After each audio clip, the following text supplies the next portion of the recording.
ఇప్పుడు స్వర్గీయ వైఎస్ వివేకానంద రెడ్డి గారి ముద్దుల బిడ్డ విద్యాధికురాలు వీరనారి డాక్టర్ నరెడ్డి సునీతారెడ్డి గారు మాట్లాడతారు.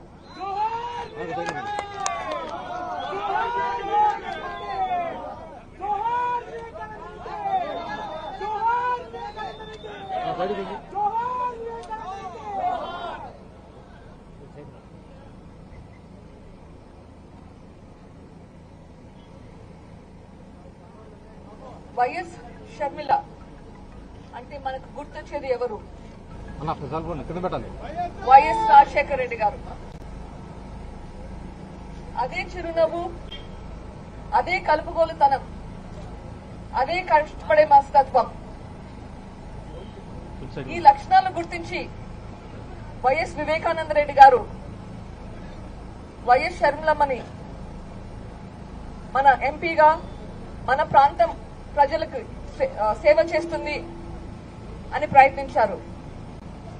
ఆ ప్రయత్నమే ఆయన మరణానికి కారణమైతాది అని ఊహించండు కూడా. ఈరోజు మన ముందు వైఎస్ షర్మిలమ్మ గారు ఉన్నారు. వైఎస్ వివేకానంద రెడ్డి కోరికను పూర్తి చేయడానికి వచ్చారు. మీ అందరి సహకారం, సపోర్ట్ అందించాలని ప్రార్థిస్తున్నాను.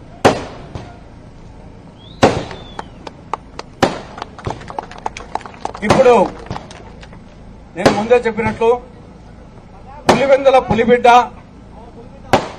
కడప జిల్లా కన్నబిడ్డ, రాయలసీమ రతనాల బిడ్డ, ఆంధ్రమాత అనుంగు బిడ్డ, దివంగత నేత స్వర్గీయ వైఎస్ రాజశేఖర రెడ్డి గారి ముద్దుల బిడ్డ, కడప పార్లమెంటు స్థానానికి కాంగ్రెస్ పార్టీ అభ్యర్థిగా హస్తం గుర్తు మీద పోటీ చేస్తున్న శ్రీమతి వైఎస్ షర్మిలారెడ్డి గారు మాట్లాడతారు.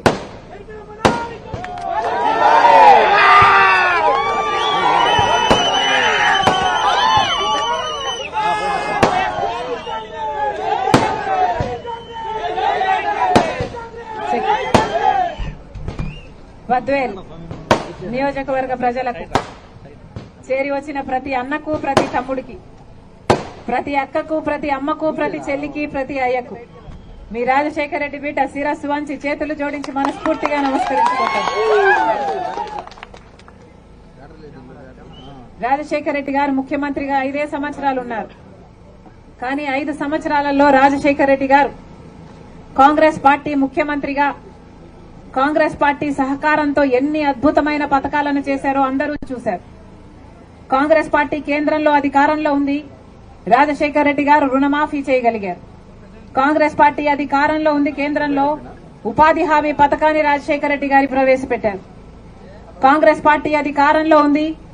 ఎన్నో అద్భుతమైన కార్యక్రమాలు, రుణమాఫీ అయితేనేమి, ఫీజు రీయింబర్స్మెంట్ అయితేనేమి, ఆరోగ్యశ్రీ అయితేనేమి, జలయజ్ఞం అయితేనేమి, 40 లక్షల మందికి పైగా ఇల్లులైతేనేమి, ఇలాంటివి ఎన్నో చేయగలిగాడు రాజశేఖర రెడ్డి గారు. చెప్పాలనుకుంటున్నది ఏమిటి అంటే, రాజశేఖర రెడ్డి గారు కాంగ్రెస్ పార్టీ మనిషి. కాంగ్రెస్ పార్టీ అధికారంలో ఉంది కాబట్టే కాంగ్రెస్ పార్టీ ముఖ్యమంత్రిగా రాజశేఖర రెడ్డి గారు ఎన్నో చేయగలిగారు. కానీ ఇప్పుడు జగనన్న గారు ముఖ్యమంత్రిగా ఉన్నారు. మరి జగన్మోహన్ రెడ్డి గారు ముఖ్యమంత్రి కాకముందు స్పెషల్ స్టేటస్ తీసుకొస్తానని చెప్పారు. వచ్చిందా స్పెషల్ స్టేటస్? వచ్చిందన్నా స్పెషల్ స్టేటస్? ప్రత్యేక హోదా వచ్చినుంటే మన రాష్ట్రంలో నియోజకవర్గానికి కనీసం ఒక 100 కొత్త పరిశ్రమలు వచ్చేవి. అంటే ఎంత అభివృద్ధి జరిగి ఉండేది, ఎన్ని ఉద్యోగాలు వచ్చుండేవి, ఎంత బాగుపడేది మన రాష్ట్రం. కానీ స్పెషల్ స్టేటస్ ను తాకట్టు పెట్టాడు జగన్మోహన్ రెడ్డి గారు, బీజేపీ పార్టీ. స్పెషల్ స్టేటస్ ఈ రోజు లేదు. పోలవరం ప్రాజెక్టు లేదు, రాజధాని లేదు, కడప స్టీల్ ఫ్యాక్టరీ లేదు, కడపకి బెంగళూరుకి రైల్వే లైన్ రాజశేఖర రెడ్డి గారు ఉండుంటే ఎప్పుడో అయిపోయేది. ఇలా ఒక్కటంటే ఒక్కటికి కూడా అభివృద్ధికి నోచుకోలేదు మన రాష్ట్రం. ఇవన్నీ ఒక ఎత్తు అయితే, ఈ రోజు రాజశేఖర రెడ్డి బిడ్డ కడప పార్లమెంటుకు పోటీ చేయడానికి కారణం అదే జగన్మోహన్ రెడ్డి గారు. ఎవరైతే రాజశేఖర రెడ్డి గారి తమ్ముడు వివేకానంద రెడ్డి గారిని హత్య చేశారో, మళ్లీ ఆ హత్య చేసిన వాళ్ళకే జగన్మోహన్ రెడ్డి గారు మళ్లీ ఎంపీ టికెట్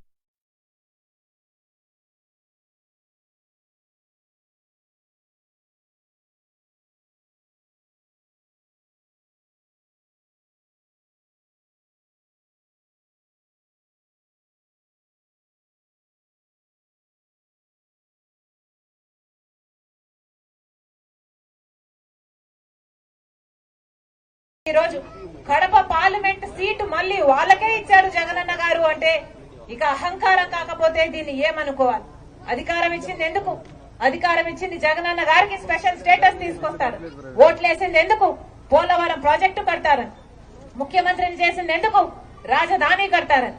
కానీ ఆ అధికారాన్ని ఆ పదవిని ఈ రోజు జగనన్న గారు హంతకులను కాపాడటం కోసం వాడుతున్నారు అంటే ఇది దురదృష్టం కాకపోతే ఇంకా ఏమిటి? ఇది దుర్మార్గం కాకపోతే ఇంకా ఏమిటి? ఈ రోజు రాజశేఖర రెడ్డి బిడ్డను నేను ఈ అన్యాయాన్ని అడ్డుకోవడానికే ఈ రోజు రాజశేఖర రెడ్డి బిడ్డ కడప ఎంపీగా పోటీ చేస్తుంది కాంగ్రెస్ పార్టీ తరఫున. మళ్లీ హంతకులు గెలవకూడదని, మళ్లీ హంతకులకు చట్ట సభలకు వెళ్లకూడదని రాజశేఖర రెడ్డి బిడ్డ ఈ నిర్ణయం తీసుకుంది. ఒకవైపు నేను రాజశేఖర రెడ్డి బిడ్డనున్నాను, ఇంకోవైపు రాజశేఖర రెడ్డి తమ్ముడు వివేకానంద రెడ్డిని హత్య చేసిన అవినాష్ రెడ్డి ఉన్నారు. ఎవరిని ఎంచుకుంటారో నిర్ణయం మీ చేతుల్లోనే ఉంది. ఒకవైపు న్యాయం కోసం నిలబడ్డ నేనున్నాను, ఇంకోవైపు అధికారాన్ని వాడుకుంటున్న అవినాష్ రెడ్డి ఉన్నాడు. ఒకవైపు ధర్మం కోసం నిలబడ్డ నేనున్నాను, ఇంకోవైపు డబ్బుతో అధికారం పొందాలనుకుంటున్న అవినాష్ రెడ్డి ఉన్నాడు. ఎవరిని గెలిపిస్తారో నిర్ణేతలు మీరే. ఒక్కసారి ఆలోచన చేయండి. న్యాయం అన్నది గెలవాలి అంటే ప్రజలు దాని పక్షాన్ని నిలబడాలి. మీ భవిష్యత్తు బాగుండాలి అంటే కాంగ్రెస్ పార్టీ అధికారంలోకి రావాలి. మన రాష్ట్రానికి స్పెషల్ స్టేటస్, ప్రత్యేక హోదా రావాలన్నా, పోలవరం ప్రాజెక్టు కట్టుకోవాలన్నా, మనం ఏ ఇతర ప్రాజెక్ట్ అయినా, కడపలో స్టీల్ ఫ్యాక్టరీ చూడండి ఎలా ఉంది దాని పరిస్థితి. పథకాలు శంకుస్థాపనలకేసే ప్రాజెక్టు గా తయారైంది తప్పితే ఒక్క అడుగు కూడా ముందుకు పడలేదు.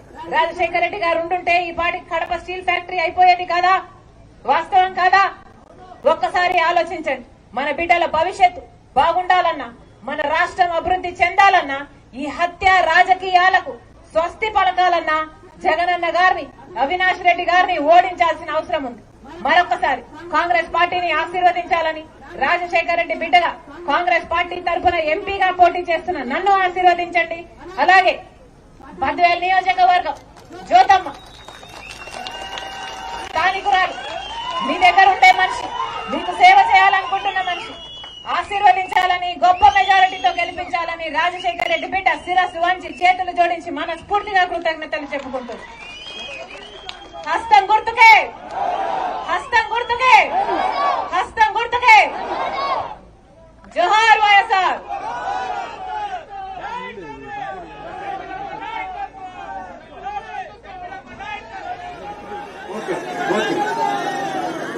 ఇప్పుడు శ్రీకాకుళం జిల్లా వాస్తవ్యురాలు, శ్రీకాకుళం జిల్లా వైకాపా పార్టీ అధ్యక్షురాలు, మాజీ కేంద్ర మంత్రి గౌరవనీయులు శ్రీమతి ఢిల్లీ కృపారాణి గారు మీ అందరి సమక్షంలో, శర్మిలారెడ్డి గారి సమక్షంలో కాంగ్రెస్ పార్టీలోకి వస్తున్నారు. ఢిల్లీ కృపారాణి గారు వైకాపా పార్టీ నుండి మన పార్టీలోకి వస్తున్నారు.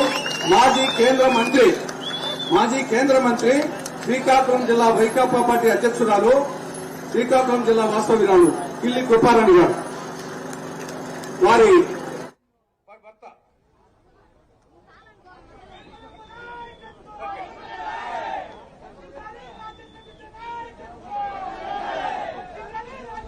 నెక్స్ట్ ఇక్కడ నుండి ఇటుకలపాడు శ్రీరాములు గారు ముందు రెడీగా ముందు వాళ్ళు ఎత్తున్నాండి. ఓకే. జై కాంగ్రెస్, జై కాంగ్రెస్, జై కాంగ్రెస్. ఇప్పుడు కృపారాణి గారు మాట్లాడు. నేడు 2.5 దశాబ్దాల క్రితం జన హృదయ నేత, దివంగత నేత శ్రీ వైఎస్ రాజశేఖర రెడ్డి గారి చేతుల మీదుగా వేసుకున్న ఈ కండువ మధ్యలో ఒక 5 సంవత్సరాల కాలం అత్తవారింటికెళ్లి అవమానాలు భరించలేక మరలా వారి గారాల పట్టి ఆంధ్రప్రదేశ్ కాంగ్రెస్ కమిటీ చీఫ్ షర్మిలమ్మ చేతుల మీదుగా మరలా ఈ కండువా వేసుకుంటే తల్లి ఒడిలో నిద్రపోయినంత హాయిగా ఉంది. ఒక్కసారి ఆలోచించండి. వేరే విషయాలకు నేను పోదలుచుకోలేదు. ఈ రోజు ఆంధ్రప్రదేశ్ రాష్ట్రంలో వైఎస్ఆర్ కాంగ్రెస్ పార్టీ జెండా ఎగురవేసి షర్మిలమ్మ అన్న జగన్మోహన్ రెడ్డి గారు ముఖ్యమంత్రి అయ్యారు అంటే దానికి ప్రధాన కారణం నేటి ఆంధ్రప్రదేశ్ కాంగ్రెస్ కమిటీ చీఫ్ షర్మిలమ్మ అని నేను అంటాను. ఎందుకని పార్టీ అష్ట కష్టాల్లో ఉన్నప్పుడు, అన్న అష్ట కష్టాల్లో ఉన్నప్పుడు వైఎస్ఆర్ కాంగ్రెస్ పార్టీ ఎత్తిన జెండా దించకుండా ఆంధ్రప్రదేశ్ రాష్ట్ర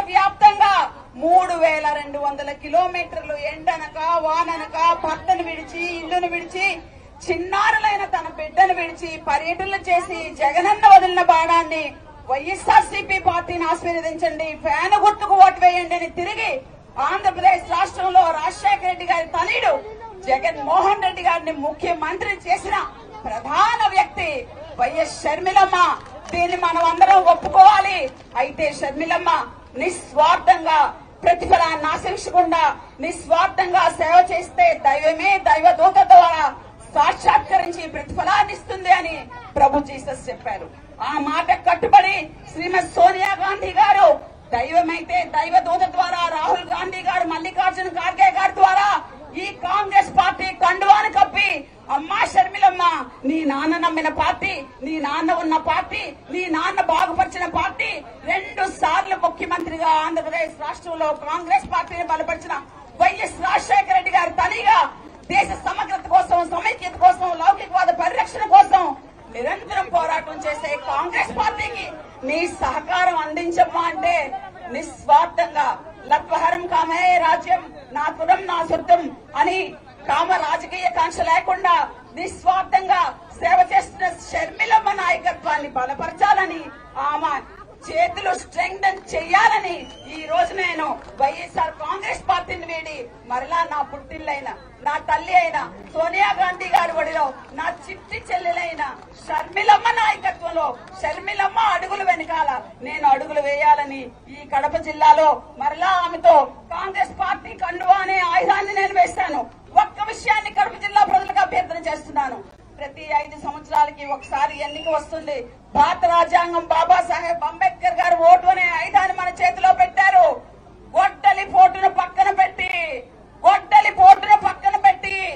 ఓటు అనే ఆయుధంతో కడప పార్లమెంటరీ స్థానానికి పోటీ చేస్తున్న మన రాజశేఖర రెడ్డి తనయ రాజశేఖర రెడ్డి గారాలు పట్టి రాజశేఖర రెడ్డి గారి రామరాజ్యాన్ని, సంక్షేమ రాజ్యాన్ని అమలు చేయాలని ఆంధ్రప్రదేశ్ రాష్ట్ర ప్రయోజనాలను ఆశించి, బహుముఖ ప్రయోజనాలను ఆశించి ఆంధ్రప్రదేశ్ రాష్ట్ర విభజన చట్టంలో ఉన్న హామీలు ఏవైతే ఉన్నాయో ఆ హామీలు నెరవేర్చేదాకా ఈ పుట్టిల్లు వదలని, ఆంధ్రప్రదేశ్ రాష్ట్రాన్ని విడిచిపెట్టనని ప్రమాణం చేసి మన ముందు ఎండనక వాననక తిరుగుతున్న ఈ బిడ్డను కడప పార్లమెంటరీ స్థానం నుంచి గెలిపించి ప్రజాస్వామ్యం ఇది అని కడప పార్లమెంటరీ నియోజకవర్గ సోదరులు రుజువు చేయాలని, అదేవిధంగా ఈ నియోజకవర్గం నుంచి పోటీ చేస్తున్న విద్యావంతురాలు జ్యోతమ్మను ఎమ్మెల్యే అభ్యర్థిగా మీరు అందరూ గెలిపించి ప్రజాస్వామ్యాన్ని పరిరక్షించండి, నియంత్రణను దించండి అని శిరస్సు వంచి నేను మీ అందరకు పాదాభివందనాలు తెలియజేసుకుంటూ మరలా నా పుట్టింటికి వచ్చిన నాకు మీరందరూ మనస్ఫూర్తిగా ఆదరించాలని, షర్మిలమ్మ అడుగులు వెనకాల అడుగులు వేసి ఆమె ఆంధ్రప్రదేశ్ రాష్ట్ర రాజకీయాలు వీడనంత వరకు నేను కూడా ఆమెతోనే కలిసి ప్రయాణం చేస్తానని మీ అందరికీ తెలియజేసుకుంటూ ఈ చక్కనైన అవకాశం కల్పించిన షర్మిలమ్మకు, ప్రదేశ్ కాంగ్రెస్ కమిటీ అధ్యక్ష షర్మిలమ్మకు, అదేవిధంగా మాజీ రాజ్యసభ సభ్యులు తులసిరెడ్డి గారికి హృదయపూర్వక ధన్యవాదాలు తెలియజేసుకుంటూ ఒక్కసారి శ్రీమతి సోనియా గాంధీ గారి నాయకత్వం, శ్రీమతి సోనియా గాంధీ గారి నాయకత్వం, రాహుల్ గాంధీ గారి నాయకత్వం, ఆంధ్రప్రదేశ్ రాష్ట్రంలో రాజశేఖర రెడ్డి గారి గారాల పట్టి వైఎస్ షర్మిలారెడ్డి గారి నాయకత్వం, వైఎస్ షర్మిలారెడ్డి నాయకత్వం, వైఎస్ షర్మిలారెడ్డి గారి నాయకత్వం. జై కాంగ్రెస్, జై జై కాంగ్రెస్, జై కాంగ్రెస్. కాంగ్రెస్ పార్టీ నాయకత్వం వర్ధిల్లాలి.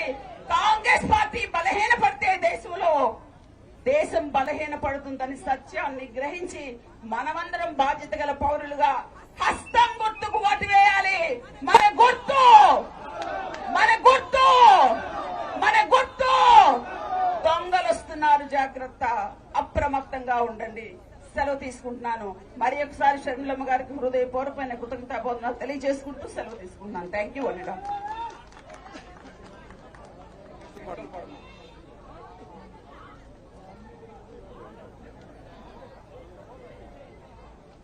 గారు వస్తున్నారా?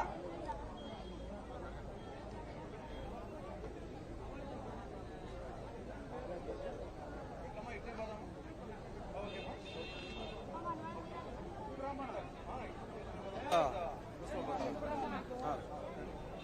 నెక్స్ట్ ఇటుకలపాడు